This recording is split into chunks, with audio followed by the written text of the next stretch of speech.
আচ্ছা, প্রিয় জিনিসটা প্রিজার্ভ করতে কি সবসময় প্রচুর টাকা খরচা করতে লাগে? একদমই না। বাজেট তো সবসময় সবার সমান হয় না, তাই না? চলো আজকে তোমাদের দেখাই আন্ডার 900 বারমালা প্রিজার্ভেশন ফ্রেম। বিয়ের দিনটা ব্রাইড আর গ্রুমের জন্য যেমন ইম্পর্টেন্ট, তাদের ফ্যামিলি দুটোর জন্যও কিন্তু ভীষণ ইম্পর্টেন্ট।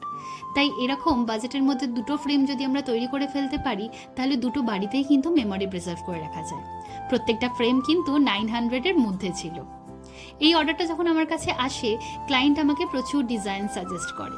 তার মধ্যে একটা ডিজাইন ক্লায়েন্টের পছন্দের, আর একটা ডিজাইন আমি সাজেস্ট করে দিয়েছিলাম। দুটো ফ্রেমেই ফ্লাওয়ার্সগুলোকে 3D স্টাইলে প্রিজার্ভ করা হয়েছে। এবার তোমাদের প্রশ্ন হতে পারে যে এইভাবে প্রিজার্ভ করলে কি ফুলগুলো নষ্ট হয়ে যেতে পারে? না, তবে হ্যাঁ, একটা ভয় থাকে, যেটা ফ্লাওয়ার্সগুলো যেহেতু এটা 3D স্টাইলের উঠে থাকে ওপর দিকে, তাই পড়ে গেলে ভেঙে যাওয়ার চান্সেসটা একটু বেশি থাকে। তাই খুব সাবধানে তোমাদের রাখতে হয়। তবে ফ্লাওয়ার্সগুলো নষ্ট হওয়ার চান্স একদমই থাকে না। তোমাদের এই ফ্রেমগুলো কেমন লাগলো অবশ্যই জানিও।